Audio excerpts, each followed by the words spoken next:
अस्सलाम वालेकुम। So in this video I will be telling कि फ़ाइनल ईयर किस तरह से बाकी प्रॉफ से डिफरेंट है और आपको किन किन चीज़ों पे फोकस करना है अपनी वार्ड रोटेशंस में, अपने फाइनल ईयर एमबीबीएस में, सो आप अच्छे से अच्छा स्कोर भी कर सकें और अच्छे से अच्छा डॉक्टर भी बन सकें।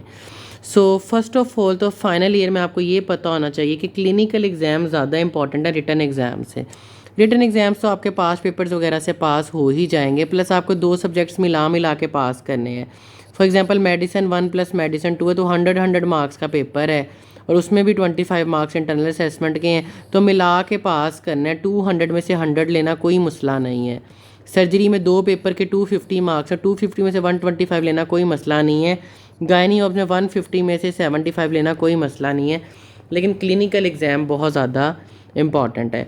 अगर आप क्लिनिकल एग्ज़ाम का स्ट्रक्चर देखें तो उसमें 2 चीज़ें आती हैं, एक आता है शॉर्ट केस और एक आता है लॉन्ग केस।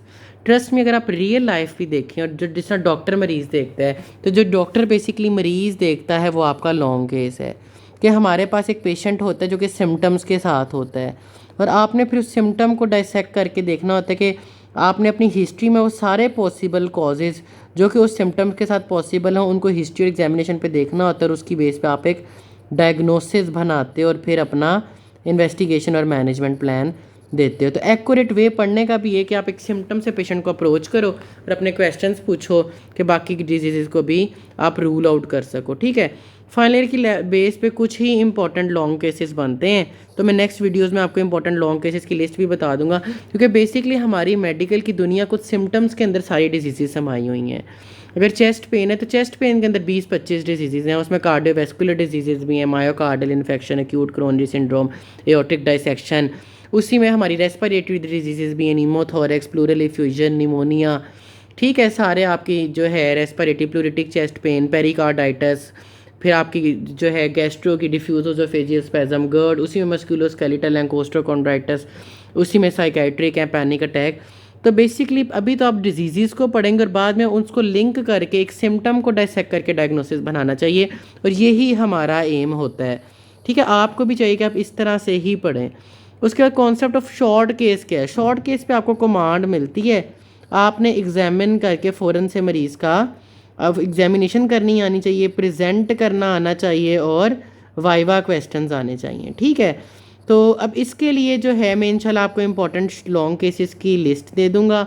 दूसरी बात, शॉर्ट केसेस को परफॉर्म किस तरह से करना है ये आपको अपनी वार्ड रोटेशन में आपका ऑब्जेक्टिव होना चाहिए कि प्रैक्टिस अगेन एंड अगेन कि आपने मेथड्स किस तरह से परफॉर्म करने हैं। यूट्यूब से वीडियोस देखो और मेथड्स परफॉर्म करो। फिर बेड साइड को आपने सेलेक्टिव याद करना है और बेड साइड की सारी गाइडलाइन मेरी एक वीडियो में है। ठीक है, कि बेड साइड में कौन सा टेबल करना है, कौन कौन से वाइवा क्वेश्चंस हैं, पीड्स और मेडिसिन की कंप्लीट बेड साइड की गाइडलाइंस आपको मेरे यूट्यूब के चैनल पे मिल जाएंगी। फिर लॉन्ग केस के लिए आपकी थ्योरी बहुत स्ट्रॉन्ग होनी चाहिए। तो आपने जो वार्ड्स में जाना है तो आपके वार्ड रोटेशंस में आपके ऑब्जेक्टिव होने चाहिए कि आप मेथड्स की प्रैक्टिस करो और बेड साइड को साथ प्रिपेयर करो according to guidelines. Long case के लिए थ्योरी पढ़ते जाओ और साथ अपनी अप्रोच बनाओ फ्रॉम सिम्टम टू डायग्नोसिस। ठीक है, approach from symptom to diagnosis का आपको यूट्यूब पे भी कंटेंट मिल जाएगा। जिन्होंने मेरा कोर्स ज्वाइन किया उनका तो ऑलरेडी इंशाल्लाह सब प्रिपेयर्ड होगा। लेकिन आप शॉर्ट केस, लॉन्ग केस, आपने बेसिकली मरीज़ देखना सीखना है और ये आपने वार्ड की रोटेशंस में आपने मीनवाइल जब टॉपिक्स पढ़े हैं वार्ड में आपने केसेस करने हैं कि आप शॉर्ट केसेस, बेशक आपके पीड्स है, सर्जरी है, मेडिसिन और पीड्स के तो एक ही शॉर्ट केसेस होते हैं और आपने लॉन्ग केसेस आपने प्रिपेयर करने हैं। अब जो सर्जरी का लॉन्ग केस है मैंने गाइडलाइंस में मेंशन किया कि सर्जरी के तो वही कुछ टॉपिक्स हैं, GIT, thyroid, head and neck, जिनमें से हर साल शॉर्ट लॉन्ग केस आते हैं। मेडिसिन के 25-30 टॉपिक बनते हैं जो मैं किसी वीडियो में इंशाल्लाह आगे आपको बता दूंगा ताकि आप वो टॉपिक्स तैयार कर सकें। तो क्लिनिकल एग्जाम पे फोकस करना है। अगर मेडिसिन का 200 मार्क्स का रिटर्न है तो 300 मार्क्स का क्लिनिकल एग्जाम है। उस एक दिन में 300 मार्क्स होंगे। एक बच्चा लॉन्ग केस में 40 नंबर ले रहा है 90 में से और एक बच्चा 80 नंबर ले रहा है, तो ज़मीन आसमान का फ़र्क है। और ट्रस्ट में ये चीज़ें आपको जो है बुक्स पढ़ के नहीं पता चलती कि मैंने लॉन्ग केस किस तरह से देना है, क्या स्किल्स होने चाहिए। तो इसको फ्लोरिश करें अपनी रोटेशन के दरमियान। ठीक है, इस पे फोकस करें and prepare your self for the clinical world.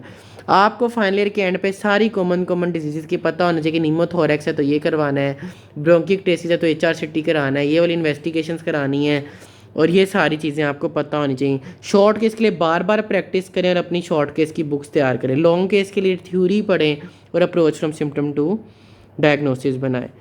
दूसरी भी इंपॉर्टेंट बात जो फाइनल के लिए बहुत ज़्यादा इंपॉर्टेंट है कि learn to study subject side by side. आप में से बहुत बेवकूफ़ होगा कि पहले मेडिसिन तैयार करना शुरू कर दी है, मेडिसिन में सारी उसने पढ़ी है, न्यूरो, कार्डियो, नेफ्रो, फिर वो सर्जरी पढ़ता है, सर्जरी में दोबारा वो जीआईटी पढ़ रहा है, मेडिसिन में भी जीआईटी पढ़ी थी, फिर एंड पे पीड्स में वो दोबारा जीआईटी, नेफ्रो, न्यूरो पढ़ रहा है। तो इसे इंतहाई बेवकूफ़ाना अप्रोच होगी। ट्रस्ट मी, सबसे पहले आपको ये चीज़ समझनी चाहिए कि medicine is the most important of all. कि आपको फ्यूचर में आपने जो सब्जेक्ट्स पढ़ने, किसी ने नहीं आपसे पूछना कि यार अपेंडेक्टमी कर दो, यार कोलिसिस्टेक्टमी कर दो। आपकी फैमिली, आपने जो करना है अपेंडेक्टमी, कोलिसिस्टेक्टमी, आप सर्जरी की ट्रेनिंग में जाके करोगे, तो उन सब्जेक्ट्स पे इतना टाइम वेस्ट करने की ज़रूरत नहीं है। हाँ, गायनी ओप्स का कॉमन लेबर शेबर का सारा कुछ फीमेल्स को पता होना चाहिए। मेडिसिन सबसे ज़्यादा इंपॉर्टेंट है। आपकी फैमिली में सारे पूछेंगे कि यार ब्लड प्रेशर इतना आ रहा है, क्या करूँ, मैं ये दवाइयाँ ले रहा हूँ, यार मैंने ये दवाई ली थी, मुझे ये महसूस हो रहा है, यार शुगर का तो मुझे कुछ बता दो, यार मुझे दमे का मसला है तो ये मेडिसिन तो एडजस्ट कर दो, यार यूरिक एसिड ज़्यादा है क्या, यार ये RFTs की रिपोर्ट ज़रा रीड कर दें, यार ये CBC की रिपोर्ट ज़रा रीड कर दें। तो मेडिसिन सबसे ज़्यादा इंपॉर्टेंट है जो हर डॉक्टर को आनी चाहिए। पढ़ना कैसे है, मेडिसिन के साथ ही आपकी 60% पीड्स तैयार हो जाती है। फॉर एग्जांपल मेडिसिन में आपने GIT पढ़ी है तो पीड्स की भी GIT करो और साथ ही सर्जरी की GIT करो। इकट्ठे सेम कॉन्सेप्ट हमने गाइडलाइन में भी इसी तरह बताया हुआ है। मेडिसिन की नेफ्रो करो, पीड्स की नेफ्रो करो, सर्जरी की नेफ्रो करो। तो ये बेस्ट वे है कि आपने साइड बाय साइड पढ़ने हैं सारे सब्जेक्ट्स। ठीक है, तो मेडिसिन से स्टार्ट करो, उसके ऊपर एक एक दो दो दिन का ऐड ऑन करके पीड्स साथ साथ करते। जो पीड्स पढ़ने का बेस्ट तरीका यही है। And by you will realise के by the end of your medicine you will be done with 50 to 60% of the peds. वरना आपको पूरा साल स्ट्रेस ही रहेगा, यार मेरी अभी पीड्स रहती है, यार अभी मेरी पीड्स रहती है, क्योंकि वही वॉन विलिब्रेंट डिजीज़ मेडिसिन में, वही पीड्स में, वही नेफ्रोटिक सिंड्रोम मेडिसिन में, वही पीड्स में है। ठीक है, वही AKI मेडिसिन में है, वही पीड्स में है, वही आपका हाइपोथायराइडिज्म मेडिसिन में, वही पीड्स में। तो इतना फ़र्क नहीं है। दूसरी बात, फाइनल ईयर में आपको पता होना चाहिए कि डोजेज़ आपके लेवल पे नहीं चाहिए, लेकिन अगर कोई सीख लेता है तो बहुत अच्छी बात है। डोजेज़ आपको नहीं करनी, इसलिए हम भी अपने कोर्स में सारी डोजेज़ पढ़ाते हैं। हमारा कोई 150 से 160 आवर्स की मेडिसिन की लाइब्रेरी है, जिसमें सारी medicine conceptually digitally explain lectures में बताई गई है। तो खैर, आपने फाइनल ईयर में फ़ोकस किस बात पे करना है, क्लिनिकल एग्जाम पे फोकस करना है, लॉन्ग शॉर्ट केस पे फोकस करना है। आपके वार्ड रोटेशन के ऑब्जेक्टिव्स डिफाइंड होने चाहिए कि आपने लॉन्ग केस और शॉर्ट केस मेनली आपने पक्के करने, इसी पे बच्चे फेल होते हैं। और सब्जेक्ट्स को आपने साइड बाय साइड स्टडी करना है।